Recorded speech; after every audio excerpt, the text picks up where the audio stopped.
আবারও আরেকটা এপিসোড নিয়ে আজকে আবার আমি চলে এসেছি সুজাতা ভট্টাচার্যের সঙ্গে আছে doctor Debashis Mukherjee, ENT specialist doctor Debashis Mukherjee. গত সপ্তাহের এপিসোডটা কেমন লাগলো? নিশ্চয়ই তোমাদের খুব ভালো লেগেছে। অনেক আমি ফিডব্যাক পেয়েছি, অনেকেই বলেছে ভীষণ ভীষণ সুন্দর হয়েছে এবং অনেকে অনেক কিছু জানতে চেয়েছে। আমার তো নানা রকম কোয়েশ্চেন আছেই, আমি প্রশ্ন করবই। তোমাদের যদি কারোর মনে হয় যে কিছু প্রশ্ন তোমাদের করার আছে, অবশ্যই কিন্তু ইনবক্সে আমাকে জানিও কিংবা ওপেন মেসেজেও আমাকে জানাতে পারো। আরেকটা কথা, এই ভিডিওর মধ্যে নিচে একটা নাম্বার যাচ্ছে, ওটা ডক্টর দেবাশিস মুখার্জির ফোন নাম্বার। সেই ফোন নাম্বারে তোমরা কিন্তু রিং করে একটা ওনার সাথে অ্যাপয়েন্টমেন্ট করতে পারো, ঠিক আছে?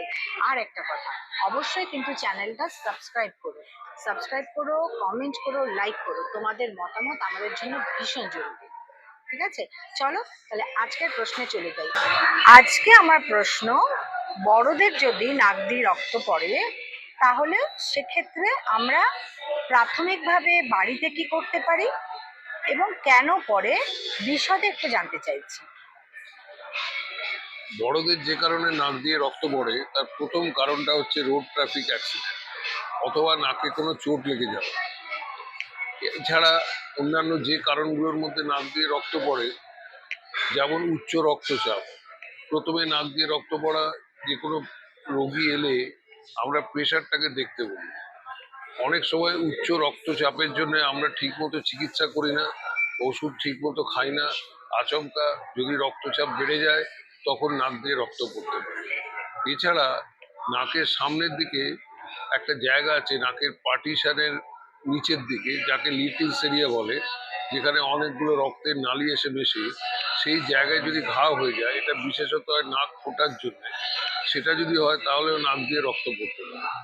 তাছাড়া নাকের পার্টিশনটা একদিকে অনেকটা বাঁকা থাকতে পারে এবং তার থেকে একটা খোঁচ মতো হাড়ের বেরিয়ে আসতে পারে।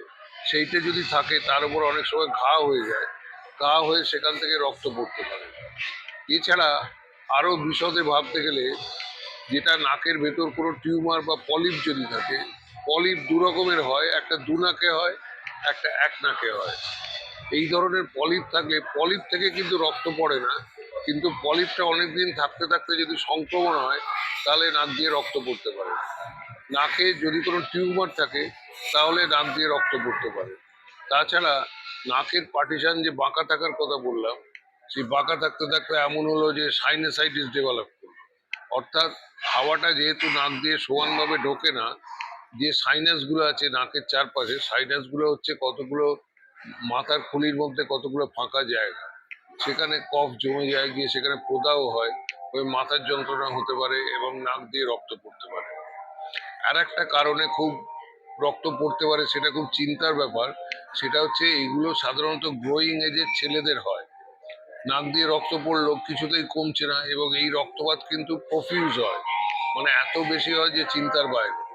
এক্ষেত্রে তখন পরীক্ষা নিরীক্ষা করে দেখা যায় যে নাকের পেছনে এক ধরনের টিউমার হয়, যাকে নেজোফ্যারিঞ্জিয়াল অ্যাঞ্জিওফাইব্রোমা বলে। সেইটা থাকলেও নাক দিয়ে রক্ত পড়তে পারে।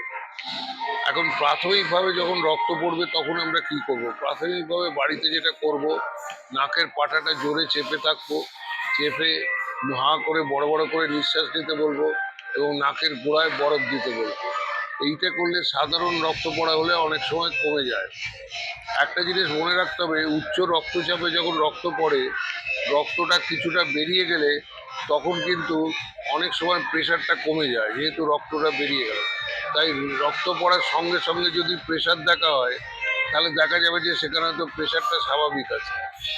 এবার এটা এই সমস্ত বাড়িতে যে সমস্ত পরিচর্যা, নাকের গোড়ায় বরফ দেওয়া, নাক টিপে ধরা, এগুলো করা সত্ত্বেও যদি দেখা যায় যে রক্ত পড়া বন্ধ হচ্ছে না, তখন সেক্ষেত্রে চিকিৎসকের শরণাপন্ন হতে হবে। চিকিৎসক সাধারণত যেটা দেখেন, নাকের ভেতরটা পরীক্ষা করেন, পরীক্ষা করে যদি প্রয়োজন হয় একটা নেজাল এন্ডোস্কোপি করেন এবং সিটি স্ক্যান করেন।